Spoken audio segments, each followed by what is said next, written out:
ಬರೀ ನೀವು ಫ್ರೀ ಬಿಗಳ ವಿಷಯದಲ್ಲಿ ನಿಮ್ಮದು ಬಿ ಜೆ ಪಿಯವರ ಸ್ಟ್ಯಾಂಡೇ ಒಂಥರ ಡೋಲಾಯಮಾನ ಆಗಿದೆ ಸರ್. ನೀವು ಇಲ್ಲಿ ಕುತ್ಕೊಂಡು ಫ್ರೀ ಬಿಯಿಂದ ಆರ್ಥಿಕತೆ ಹೊಡ್ತಾ ಬಿತ್ತು, ಸಮಸ್ಯೆ ಆಗಿದೆ ಎಲ್ಲ ಮಾತಾಡ್ತೀರಿ. ಅಲ್ಲಿ ದಿಲ್ಲಿಲಿ ಎಲೆಕ್ಷನ್ ನಡೀತಾ ಇದೆ, ಕಾಂಪಿಟೇಷನ್ ಮೇಲೆ ಫ್ರೀ ಬಿ ಅನೌನ್ಸ್ ಮಾಡ್ತಾ ಇದ್ದೀರಿ.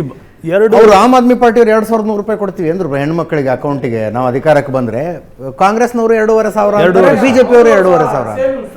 ಒಂದು ನಿಮಿಷ ಅದನ್ನೇ ಕೇಳ್ತಾ ಇದ್ದೀನಿ, ನಿಮ್ಮ ಪರವಾಗಿ ಕೇಳ್ತಾ ಇರೋದು ನನ್ನ ಪ್ರಶ್ನೆ. ಸೊ ಫ್ರೀ ಬಿಗಳ ವಿಷಯದಲ್ಲಿ ನಿಮ್ಮ ಸ್ಟ್ಯಾಂಡ್ ಇಂಥದ್ದು ಫಿಕ್ಸ್ ಸ್ಟ್ಯಾಂಡ್ ಅಂತಿಲ್ಲ. ಕರ್ನಾಟಕದಲ್ಲಿ ಆಯಿತು ಹಂಗಿದ್ರೆ ಫ್ರೀ ಬಿಗಳನ್ನು ನಿಲ್ಲಿಸಿ ಅಂತ ಒಂದು ಹೋರಾಟ ಮಾಡಿ ನೋಡೋಣ.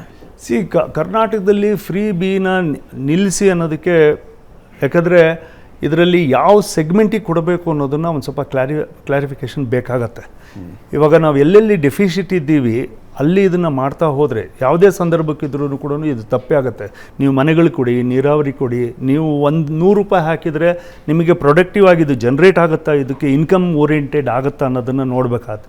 ಸ್ಟಿಲ್ ನನ್ನ ಪರ್ಸ್ನಲ್ ಒಪಿನಿಯನಿಗೆ, ಇದು ಪರ್ಸನಲ್ ಒಪಿನಿಯನ್ ಅಂತ ಹೇಳಿ ಅಲ್ಲಲ್ಲ, ನನ್ನ ಪರ್ಸನಲ್ ಒಪಿನಿಯನ್ ಅಂತ ಹೇಳಿ, ಆಸ್ ಅ ಪಾರ್ಟಿ ಈ ಸ್ಟ್ಯಾಂಡ್ ನೀವು ತಗೊಂಡಿಲ್ಲ, ತಗೊಳಕ್ ಆಗೋದಿಲ್ಲ. ತಗೊಂಡ್ರೆ ಎಲ್ಲಿ ಜನವಿರೋಧಿ ಅನ್ನಿಸ್ಕೊಂಡು ಬಿಡ್ತೀವಿ ಅನ್ನೋ ಭಯ ನಿಮಗ್ ಕೂಡ ಇದೆ. ನಾನು ಯಾವುದೇ ನಾನು ಮಾತನ್ನ ಕಂಪ್ಲೀಟ್ ಮಾಡಲಿಲ್ಲ. ನನ್ನ ಪರ್ಸನಲ್ ಒಪಿನಿಯನ್ನಲ್ಲಿ ಇವತ್ತಿಗೂ ಕೂಡ ನಾನು ಫ್ರೀ ಬೀಸ್ ಅನ್ನೋದನ್ನ ಏರಿಯಾ ವೈಸ್ ಸೆಲೆಕ್ಟ್ ಮಾಡಬೇಕು ಅಂತ ಹೇಳಬೇಕು ಅನ್ನೋದು ನನ್ನ ಹುಚ್ಚೆ. ನಾನು ಪಾರ್ಟಿಗೆ ನಾನು ಇದು ಸ್ಟ್ಯಾಂಡ್ ಅಂತ ಹೇಳ್ಬಿಟ್ಟು ನಾನು ಇದು ಒತ್ತಾಯ ಮಾಡ್ತಾ ಇಲ್ಲ. ಆದರೆ ಫ್ರೀ ಬೀಸ್ ಅನ್ನೋದು ನೀವು ಹೆಲ್ತ್ ಸೆಕ್ಟರ್, ಎಜುಕೇಷನ್ ಸೆಕ್ಟರ್ ಇದಕ್ಕೆ ನೀವು ಹೆಚ್ಚಿನ ಒತ್ತನ್ನು ಕೊಡಬೇಕು.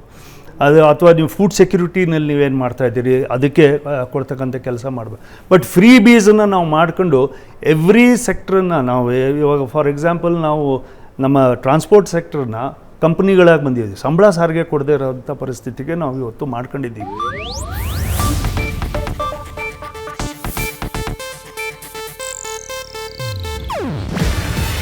ಇದು ಏಷ್ಯಾನೆಟ್ ನ್ಯೂಸ್ ನೆಟ್ವರ್ಕ್ ಪ್ರಸ್ತುತಿ.